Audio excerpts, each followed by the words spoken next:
Il s'est trompé sur certains points. Eylon Levy, ex-porte-parole du gouvernement israélien, nous rejoint. Donc, sur cette première question plus large, parce qu'aujourd'hui, notre principal sujet ici concerne le fait que le président des États-Unis a en quelque sorte annulé les frappes. Et je veux dire, il a dit qu'il y a un accord en préparation. Je comprends qu'on a déjà entendu ça auparavant, mais on l'entend à nouveau aujourd'hui. Où se situe Israël dans tout cela? Ou est-ce que ça concerne Israël?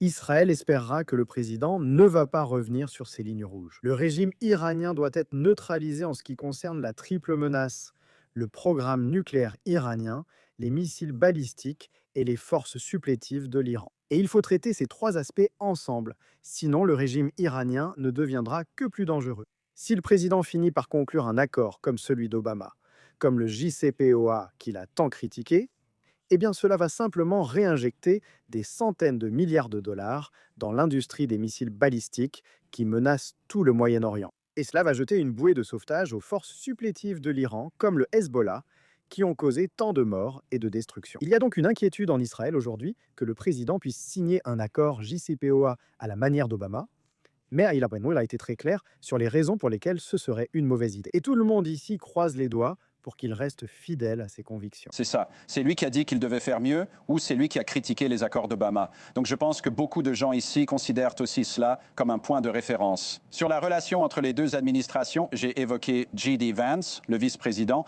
et ses propos issus d'une interview sur CBS. Voici un extrait. Écoutez. A-t-il commis des erreurs en collaborant avec les États-Unis sur l'Iran?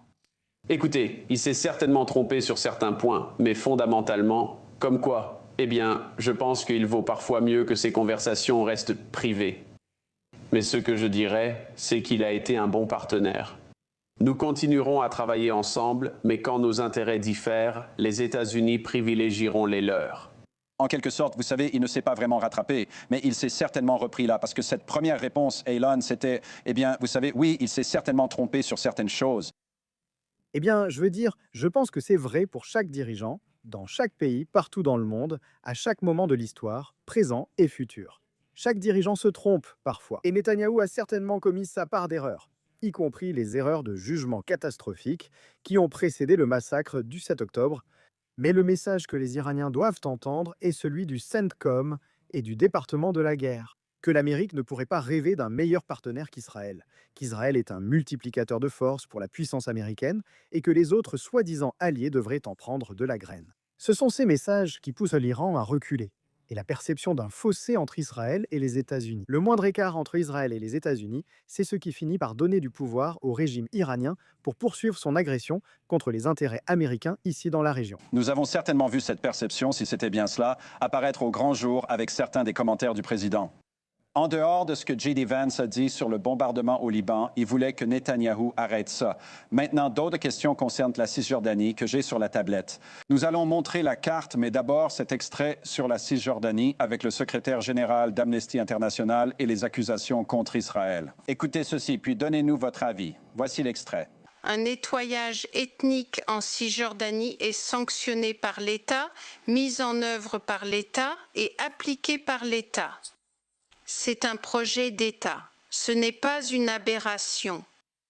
Il est enraciné dans le système d'apartheid de longue date d'Israël, un crime contre l'humanité perpétré par Israël contre tous les Palestiniens sous son contrôle. Et votre réaction ou perspective depuis Israël face à de telles accusations? Amnesty International n'est pas une organisation crédible. C'est un groupe détourné par des gauchistes radicaux qui a mis plus de 2 ans à publier un rapport critiquant le Hamas pour le massacre du 7 octobre et qui a inventé une toute nouvelle définition du génocide pour essayer de déclarer Israël coupable de génocide. Ce n'est pas de la vraie recherche, c'est de l'activisme mené par des groupes radicaux contre Israël.